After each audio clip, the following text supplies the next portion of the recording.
শীতের সকাল, হালকা হালকা রোদ উঠছে দেখেন। সকালবেলা শাশুড়ি মা আলু উঠাবে।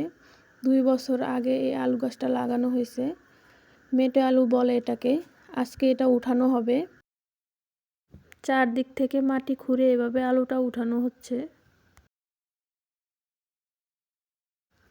দেখেন আলুটা অনেক বড় হয়েছে।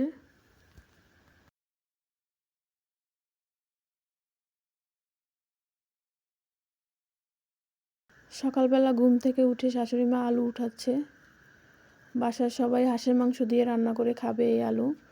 এই আলুটাকে কোন অঞ্চলে কী নামে চিনেন কমেন্টে বলবেন। আমাদের অঞ্চলে এটাকে মেটে আলু বলে। দেখেন আলুটাকে কেটে কেটে নিতেছে। অনেকটা পরিমাণ আলু হয়েছে। প্রায় 2 বছর আগে শাশুড়ি মা এটা লাগাইছে। এবার এটাকে কেটে নিয়ে ভিতরের গোড়াটা আবার লাগিয়ে দিতে হবে। এটা থেকে আবার আলু হবে। দেখেন এভাবে কেটে ভিতরের গোড়াটা আবার লাগিয়ে দিতেছে। 2-3 বছর পর এটা থেকে আবার আলু হবে। এভাবে মাটি দিয়ে লাগানো হচ্ছে এটাকে। এই মেটে আলুটা খেতে অনেক মজা। মাশাআল্লাহ অনেকটা আলু হয়েছে।